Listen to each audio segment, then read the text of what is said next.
Question number 3 says, how many photons are contained in a burst of yellow light 589 nanometers from a sodium lamp that contains 609 kilojoules of energy? Well, here we need to find the energy of a photon. And as we talked about in the previous questions, energy, frequency, and wavelength are all related to each other. So if you know one of the things, you can know the others. Specifically, if we know that this photon is 589 nanometers, we can find its energy. That would be the energy of one photon. We can then simply use dimensional analysis to find out how many photons are in 609 kilojoules of energy. So in order to do this, we need to use E equals hc over lambda, where E is the energy of the photon in joules, h is Planck's constant, 6.626 times 10 to the minus 34 joule seconds. C is the speed of light, 3 times 10 to the 8 meters per second. And lambda is the wavelength of the photon, but it again has to be in meters. If you haven't already watched question 1, in question 1 we converted from nanometers to meters, and here we're going to have to do the same thing. So we can then, once we convert this nanometers to meters, we can plug in here.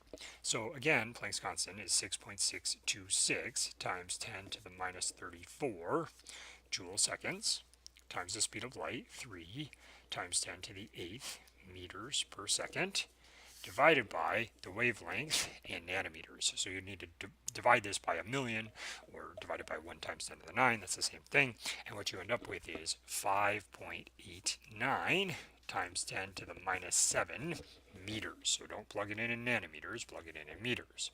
When you do that, you find that the energy of this particular photon is very small, 3.37 times 10 to the minus 19 joules. So the energy of any individual photon is not going to be very high. So this is a very small amount of energy. But this is equal to 1 photon.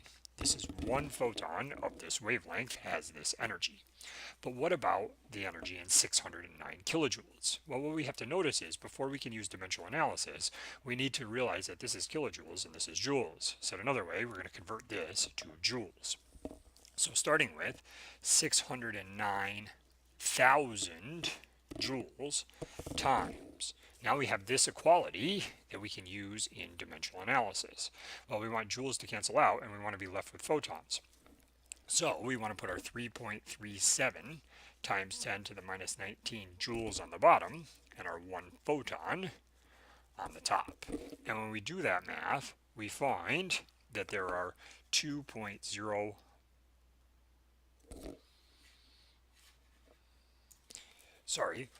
1.81 times 10 to the 24 photons, which is choice letter A.